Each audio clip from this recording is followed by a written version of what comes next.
Non, mais je sais bien qu'il faudrait terminer par cette soirée par un truc... Ah, mais j'ai pas envie. Non, j'ai pas envie. J'ai une énorme baisse de motivation en ce moment. C'est un truc de fou, quoi. En fait, j'ai la motivation d'un prof de français qui doit corriger les copies d'une classe de SECPA. Ouais, pas envie.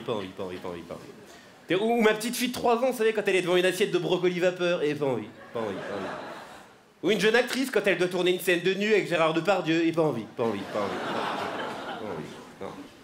Non, énorme baisse de motivation en ce moment. Faut dire qu'il y a quand même une formidable ambiance en ce moment dans ce pays. Hein, je pense qu'on peut le noter.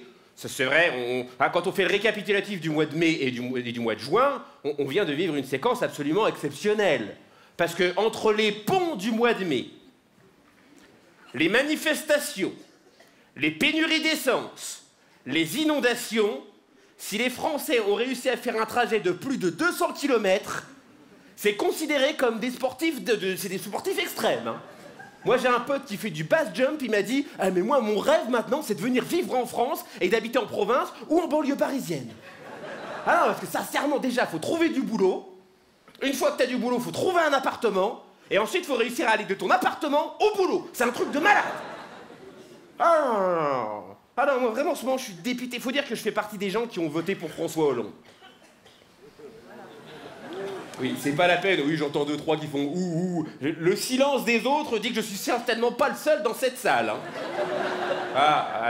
Non, mais c'est sûr. Mais en même temps, faut pas nous juger. Vous pouvez faire ouh, ça changera rien. Ah, déjà, parce que si vous votez à droite, vous avez aussi des trucs à vous reprocher. Voilà. Et puis surtout, ça arrive à tout le monde. On a tous vécu ces soirées où tu bois un peu plus que de raison, et le lendemain matin, tu te retrouves au lit avec une personne que tu trouvais séduisante uniquement quand tu la regardais avec les yeux de l'alcool. Bon, et ben politiquement, c'est exactement ce qui nous est arrivé. Hein, pendant 5 ans, Nicolas Sarkozy nous a saoulés, mais d'une force. On était au bord du coma éthylique. François, il est arrivé comme ça, je suis normal. Voilà, on l'a ramené à la maison, et là, en ce moment, c'est le lendemain matin. Voilà, il est cul nu dans la cuisine, des croissants à la main, toi tu te réveilles, tu dis oh putain, qu'est-ce que j'ai fait? Oh, mais faut qu'il parte. Ouais, lui, il est content d'être là, il veut rester, tu vas... Ah, va-t'en. Non, je fais pas de bisous, remets ton casque. Parce que monsieur Nick en scooter, j'ai fait tiquer. Oh.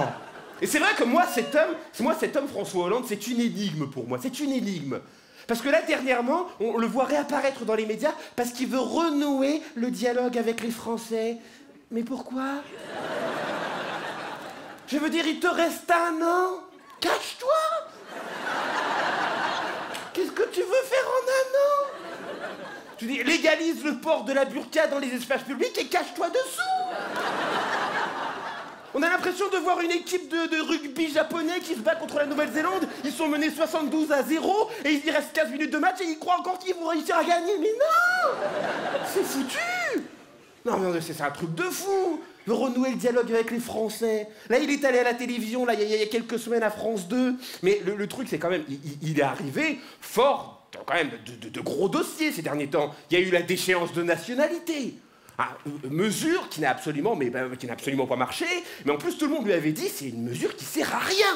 Vous imaginez bien, ôter la nationalité des nationalités françaises à des terroristes. Ça va, si tu te fais exploser, t'es plus français. Et ben, si je me fais exploser, je suis plus vivant. En plus, ça a vexé les Corses. Les Corses, ça fait des années qu'ils font tout péter. Des préfectures, ils butent des préfets pour plus être français. Rien. Là, 3 Arabes, ils font 4 attentats et attends plus français. Les Corses ont fait qu'est-ce qu'ils vont faire dans ce pays pour plus être français? Non. Après, il y a eu la loi El Khomri, là, qui a réussi à décevoir tout le monde.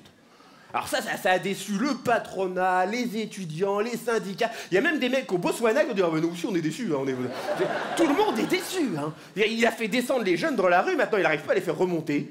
Non mais il reste sur des places, il dit « Non, on ne remonte plus. Non, mais on connaît Hollande, il va nous donner d'autres raisons de redescendre, donc pour faire gagner du temps, on reste là. » Oh, non, c'est fou. La réforme des collèges, c'est quoi cette réforme?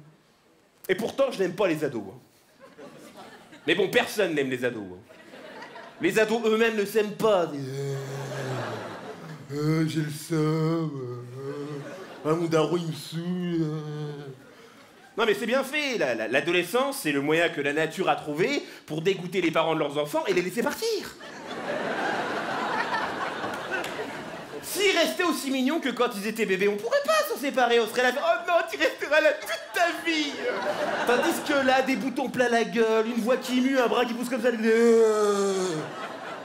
Ah, tiens, du fric, tiens, je te paye à l'appart, mais les gars, je me plus.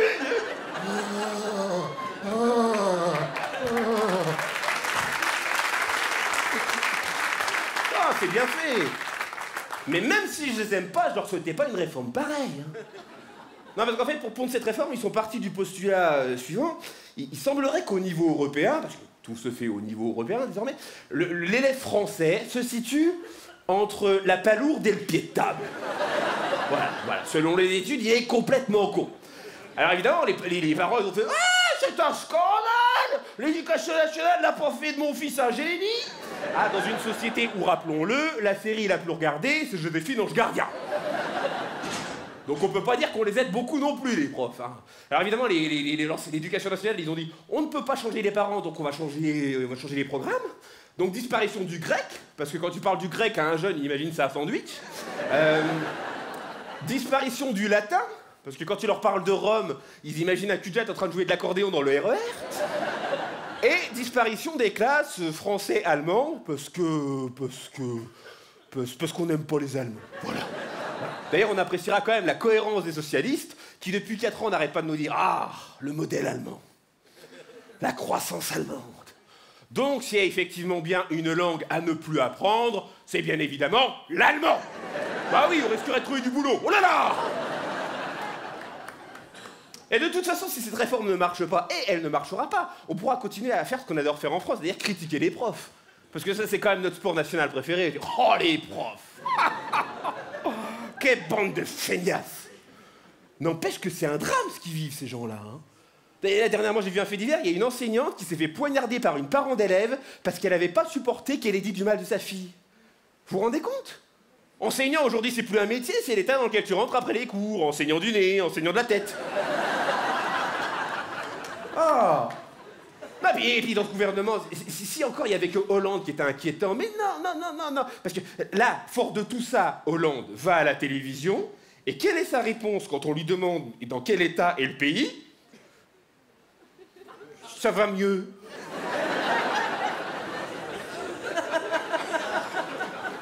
Non mais t'es sérieux là? Si, ça va mieux. Le pays va beaucoup mieux. Mais t'es fou! Même les poubelles, elles sont plus ramassées. Mais qu'est-ce que tu fais, quoi? Ça va mieux? Mais à mon avis, ce mec est optimiste tout le temps. Quand il monte les escaliers de l'Élysée, il y a tout le monde. Je me suis remis au sport. C'est quand même incroyable d'avoir un optimisme pareil. Quand il a rendez-vous à 8h, il se réveille à 7h58, il dit je peux y être.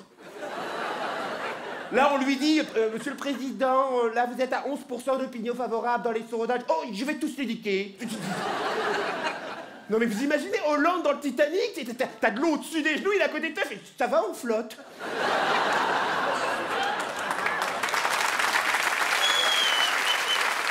C'est complètement faux. Non, mais c'est incroyable, pourquoi dire ça? Manuel Valls aussi, Manuel Valls, c'est extrêmement inquiétant. Il dit tout le temps comme ça. Pareil qu'il a les dents du bas qu'on commençait à fusionner avec celles du haut tellement ça fait longtemps qu'il a pas souri.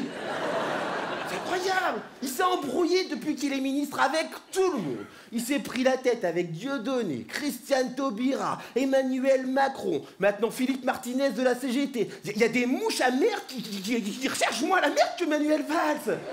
Le mec s'est fâché avec tout le monde, c'est un truc de fou. Ah, en même temps, je comprends qu'il a surtout été déçu avec la contestation liée à la loi travail. Quand il a vu tous ces jeunes qui descendaient dans la rue, moi aussi, j'avoue, ça m'a un petit peu surpris, parce qu'il y avait quand même des revendications bizarres. J'ai vu des jeunes qui étaient opposés au plafonnement des indemnités prud'homales. Et c'est là qu'on voit qu'on a un peuple quand même extrêmement optimiste. C'est-à-dire que les jeunes, ils n'ont même pas encore trouvé de boulot. Ils sont déjà en train de se demander combien ils vont toucher quand ils vont se faire virer.